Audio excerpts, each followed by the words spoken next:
श्री शिवाय नमस्तुभ्यम, हर हर महादेव। स्वागत है आप सभी का आज की वीडियो में। आप सभी को आंवला नवमी की, अक्षय नवमी की बहुत बहुत शुभकामनाएं। श्री हरि विष्णु और महादेव की कृपा सदा आप पर बनी रहे।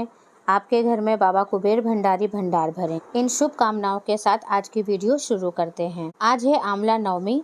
आज के दिन करने के लिए कुछ विशेष उपाय हैं जिसकी जानकारी मैं आप लोगों को दे रही हूँ, जो पिछले वर्ष गुरुजी ने अपनी कुछ शिव महापुराण की कथाओं में इसकी जानकारी दी है। तो आइए वीडियो शुरू करते हैं। पहला उपाय है धन संपदा लक्ष्मी प्राप्ति के लिए। जिस किसी के भी घर में लक्ष्मी की कमी है, पैसों की दिक्कत है, व्यापार ठप है, उनको यह उपाय अवश्य करना चाहिए। आज के दिन आपको प्रदोष काल में शाम को 5 से 7 बजे के बीच आंवले के वृक्ष के नीचे लंबी बाती का एक घी का दीपक जलाना है। और आंवला नवमी है इसलिए आंवले भी ज़रूर चढ़ाने हैं और साथ में कुछ मीठा लेकर जाइए और मीठे का भोग लगाइए। और उसके बाद आपको कनक धारा स्तोत्र का पाठ करना है। यदि आप पाठ कर सकते हैं तो बहुत अच्छी बात है, नहीं तो आप मोबाइल में चलाकर भी कनक धारा स्तोत्र का पाठ अवश्य सुने। इससे आप पर श्री हरि विष्णु और लक्ष्मी माता की कृपा प्राप्त होगी और आपके घर में सुख समृद्धि का वास होगा। गुरु जी ने बताया कि जो व्यक्ति इस उपाय को कर लेगा उसके घर में वर्ष भर कभी भी लक्ष्मी की कमी नहीं होगी और लक्ष्मी आवक बनी रहेगी। यानी कि आप जो भी व्यापार करेंगे, काम करेंगे, उसमें आपको धन लाभ होगा ही होगा। बात करते हैं दूसरे उपाय की। इसमें आपको आंवले के वृक्ष के नीचे वहां पर एक दीपक लगाना है लंबी बाती का घी का। उस पर आपको एक स्वास्तिक का निर्माण करना है हल्दी और कुमकुम से। फूल माला अक्षत चढ़ाकर पूजा करनी है और फिर आपको वहां पर लक्ष्मी की कामना करते हुए, माता लक्ष्मी का ध्यान करते हुए अपना आंचल फैलाकर अपनी सबसे छोटी उंगली और अंगूठे की सहायता से जो पेड़ की छाल निकल रही होगी उसे अपने आंचल में गिरा लेना है। और फिर उस पेड़ की छाल को लाकर लाल कपड़े में बांधकर अपने लॉकर में या तिजोरी में रखें, या आप अपने व्यापार वाली जगह पर भी उसे रख सकते हैं। इसे करने से क्या होगा, आपके घर में धन संपदा के भंडार भरेंगे। गुरुजी ने बताया कि जिस घर में लक्ष्मी की कमी है, जहाँ व्यापार नहीं चलता, व्यापार ठप हो गया है, ऐसे घरों में यह उपाय अवश्य करना चाहिए, क्योंकि आंवले के वृक्ष के नीचे बैकुंठ का वास होता है। स्वयं विष्णु जी माता लक्ष्मी के साथ वहां निवास करते हैं। और यदि आज के दिन आंवला नवमी के दिन यह उपाय कर लिया जाता है तो यह उपाय अक्षय हो जाता है।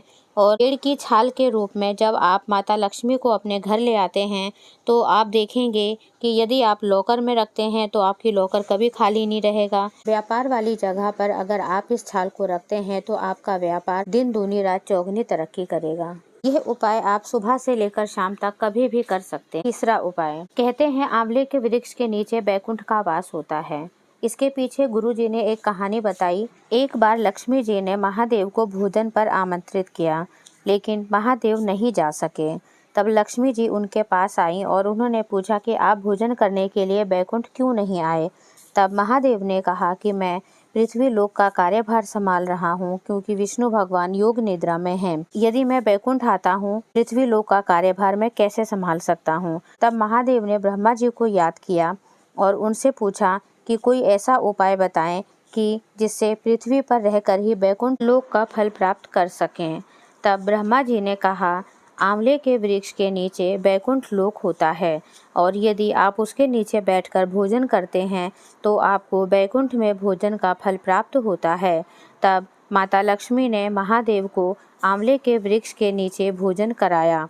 उस दिन आंवला नवमी थी और उसी दिन से यह परंपरा चली आ रही है। इसलिए यदि हो सके तो आंवले के वृक्ष के नीचे भोजन अवश्य करें। आंवले के नीचे भोजन करने से यदि आपके बच्चे आपकी बात नहीं सुनते हैं या चिड़चिड़ करते हैं या किसी गलत संगत में हैं तो उसमें भी उनको फायदा मिलेगा और सही मार्ग पर आ जाते हैं। ऐसा शिव महापुराण में श्री पंडित प्रदीप मिश्रा जी ने बताया है। आंवला नवमी के दिन खीर का भोग भी अवश्य लगाना चाहिए। खीर का भोग खीर माता लक्ष्मी को अति प्रिय है और यदि आप खीर का भोग लगाते हैं तो आपके घर में लक्ष्मी प्राप्ति और धन धान्य बना रहता है।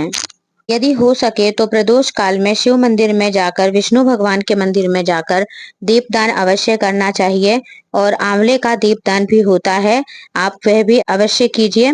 इससे भी आपके घर में लक्ष्मी प्राप्ति होगी। यदि बन सके तो किसी नदी तालाब पर जाकर भी 5, 7, 11, 21 जो भी दीपदान आप कर सकें करना चाहिए। दियों में थोड़े से काले तिल डाल लीजिए और नदी में माता गंगा का ध्यान करते हुए चुनरी श्रृंगार का सामान भी चढ़ाना चाहिए। अब आखिरी उपाय मैं आपको संतान प्राप्ति का उपाय बता रही हूँ, जो कि पंडित प्रदीप मिश्रा जी कई सालों से बताते आ रहे हैं।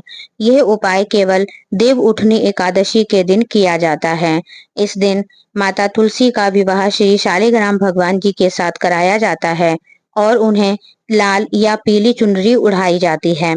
यदि माता पे चढ़ी हुई लाल चुनरी आप अपने घर में रखते हैं तो वह आपके घर में धन संपदा के भंडार भरता है, आपको उन्नति देता है और आपके घर में सदा अखंड लक्ष्मी का वास करता है। और उसी प्रकार यदि माता पर चढ़ी हुई पीली चुनरी आप अपने घर में रखते हैं और यदि घर में किसी के भी संतान का सुख नहीं है तो वह चुनरी आप उसकी झोली में डाल दीजिए और माता से कामना करके उसे रखने को कहिए। ऐसा करने से माता तुलसी के आशीर्वाद से संतान की प्राप्ति अवश्य होगी, ऐसा शिव महापुराण में पंडित प्रदीप मिश्रा जी ने हमें बताया है। तो यह उपाय भी बहुत ही अचूक उपाय है, जो कि केवल देवउठनी एकादशी के दिन किया जाता है और इसका लाभ अवश्य लेना चाहिए। तो ये हैं कुछ आज किए जाने वाले खास उपाय। अगर आपको ये वीडियो थोड़ी सी भी अच्छी लगी है तो वीडियो को लाइक जरूर कीजिए और कमेंट में श्री शिवाय नमस्तुभ्यम अवश्य लिखिए। मिलते हैं अगली वीडियो में।